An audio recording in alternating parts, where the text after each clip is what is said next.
The world's oceans have always decided the fate of empires.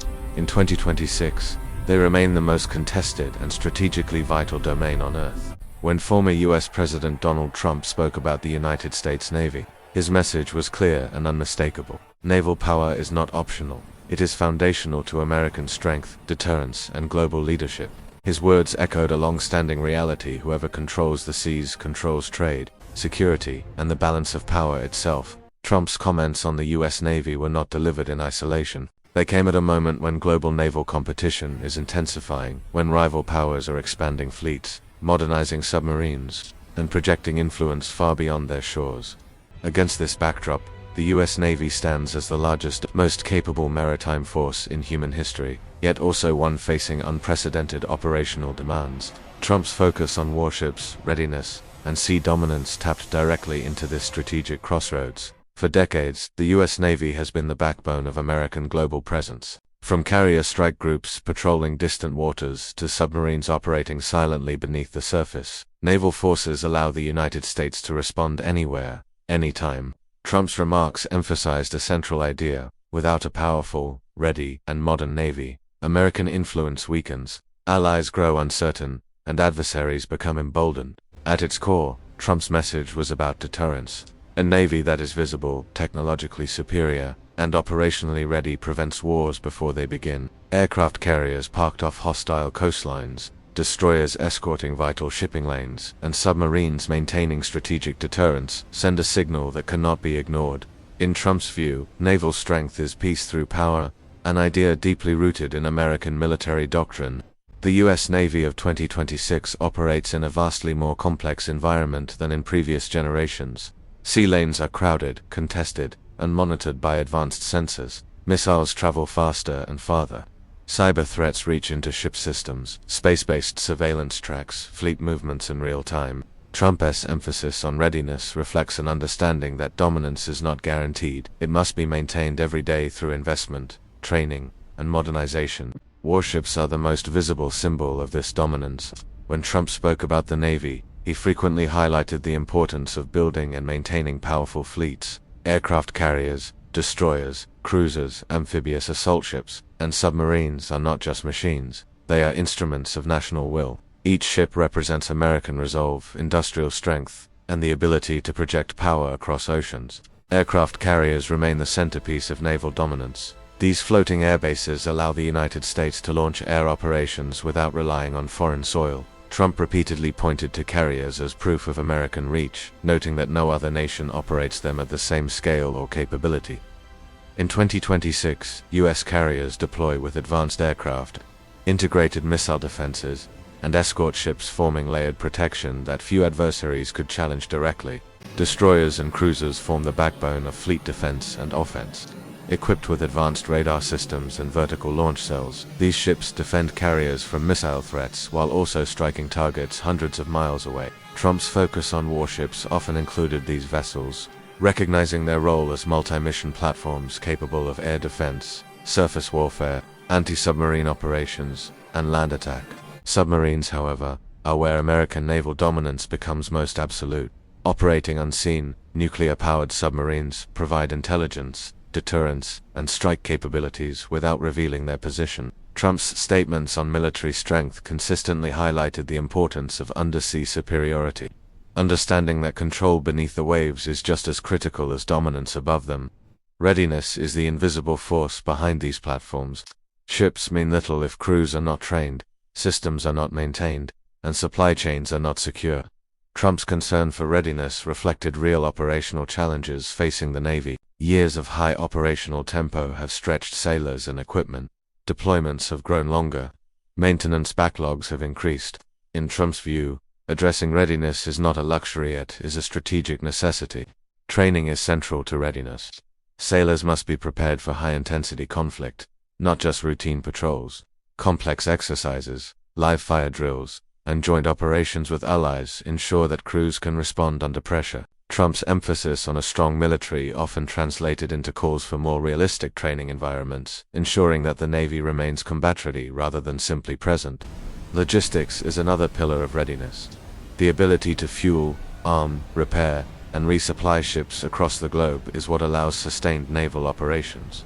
Trump's perspective on military strength recognized that dominance at sea depends not only on frontline warships but also on the vast network of support vessels, ports, and industrial infrastructure behind them. American sea dominance is not just about conflict, it underpins the global economy. Nearly all international trade moves by sea, and the U.S. Navy plays a critical role in keeping these routes open. Trump's remarks on naval power implicitly acknowledged this reality. Disrupted shipping lanes would ripple through economies, affecting energy supplies, food security, and global markets. In 2026, the Navy faces increasingly capable competitors. Rival fleets are growing in size and sophistication, deploying advanced missiles, stealth vessels, and submarines designed to challenge U.S. freedom of movement. Trump's rhetoric framed this competition clearly. America must not fall behind at sea.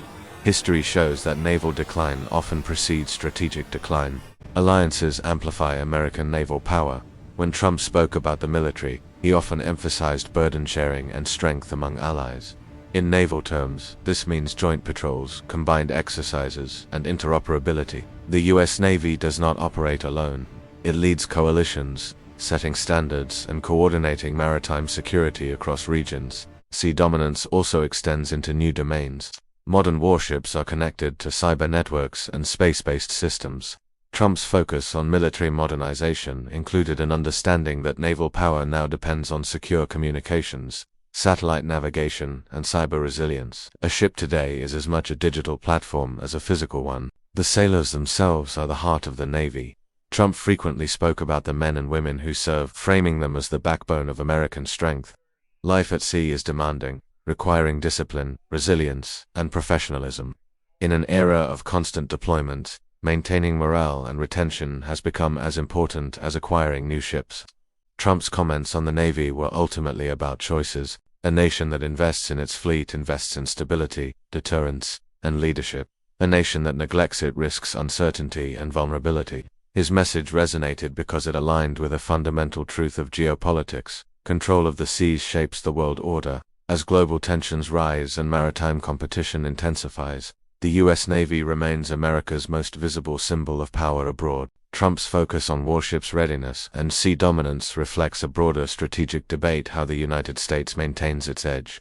In a world where the oceans are once again central to global rivalry, this is not just a discussion about ships or budgets, it is about America's role in the world, its ability to defend allies, protect commerce, and deter conflict. The Navy is where strategy becomes reality, where political decisions translate into steel, sailors, and sustained presence across the globe. And as Trump's words made clear, the future of American sea dominance will be decided not by rhetoric alone, but by the choices made today's choices about readiness, modernization, and the enduring importance of naval power.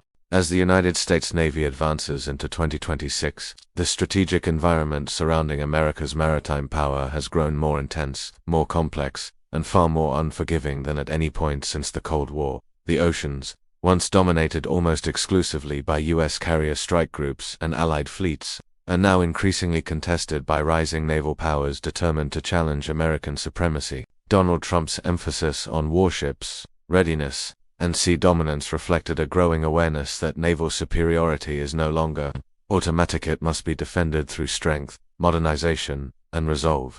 Global competition at sea is being driven by rapid fleet expansion and technological leapfrogging. Rival nations are launching new destroyers, frigates, and submarines at a pace unseen in decades. These fleets are not designed merely for regional defense, but for power projection far from home waters. Trump's rhetoric on rebuilding and strengthening the U.S. Navy was rooted in a clear strategic calculation.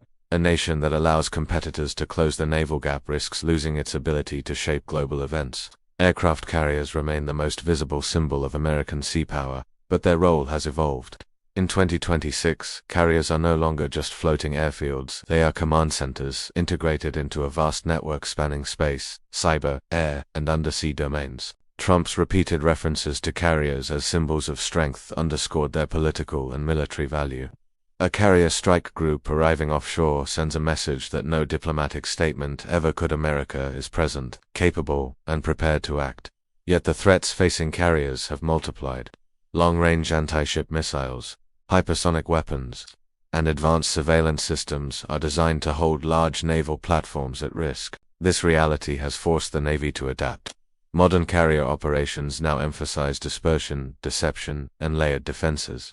Trump's focus on readiness aligns directly with this evolution, because advanced ships mean nothing if crews are not trained to fight in high-threat environments. Surface combatants have become the Navy's workhorses in this new era. Destroyers and cruisers equipped with advanced radar and missile systems form the shield around high-value assets while also delivering offensive firepower of their own. Trump's emphasis on building and maintaining a strong fleet recognized that numbers still matter. Presence requires ships in the water, not just plans on paper. And sea control depends on sustained operations across multiple theaters simultaneously. Submarines represent the most decisive advantage the United States retains. In the silent domain beneath the waves, American submarines continue to operate with unmatched stealth, endurance, and lethality. Trump's broader military messaging consistently highlighted strength without visibility, and nowhere is that more relevant than undersea warfare. Submarines provide intelligence, deterrence, and strike capability while remaining invisible to adversaries, making them a cornerstone of American sea dominance. Readiness remains the defining factor separating dominance from vulnerability. A fleet may appear powerful on paper, but without proper maintenance, training, and logistical support, that power quickly erodes. Trump's insistence on readiness spoke directly to challenges the Navy has faced after years of relentless deployments. Ships require maintenance cycles, sailors need recovery time, systems must be tested and upgraded continuously to remain effective in combat. The human element of naval power cannot be overstated. Sailors operate in one of the most demanding environments on Earth, often spending months away from home in high-pressure conditions. Trump frequently highlighted the importance of supporting service members, understanding that morale, retention, and professionalism are as critical to sea dominance as technology. A Navy stretched to thin risks losing its most valuable, experienced personnel. Technology is reshaping naval warfare at a breathtaking pace. Artificial intelligence now assists in threat detection, targeting, and decision-making. Autonomous systems extend surveillance and strike capabilities beyond traditional platforms. Trump's broader emphasis on military modernization aligns with this transformation. The Navy of 2026 is not just steel and engines, it is data, algorithms, and networks operating at machine speed. Cyber warfare has become an inseparable component of naval operations. Modern warships rely on digital systems for navigation, communication, and weapons control.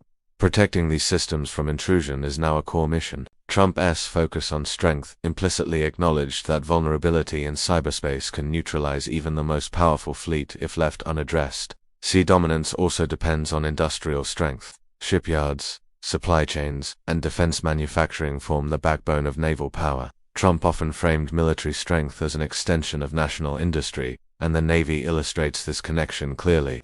Building, maintaining, and upgrading warships requires a skilled workforce and sustained investment. Without it, fleets age, readiness declines, and strategic options narrow. Alliances remain a force multiplier for American sea power. While Trump often pushed allies to contribute more, the strategic value of partnerships at sea remains undeniable. Joint exercises, combined patrols, and shared intelligence enhance maritime security and complicate adversaries' calculations. The U.S. Navy leads these coalitions, setting operational standards and providing the backbone of collective deterrence. Geographically, the Navy must operate across vast distances, from the Indo-Pacific to the Atlantic, from the Arctic to the Middle East. American ships maintain presence in regions where stability is fragile and competition intense. Trump's emphasis on strength recognized that absence creates opportunity for rivals. Naval presence reassures allies, deters aggression, and provides decision-makers with options short of war.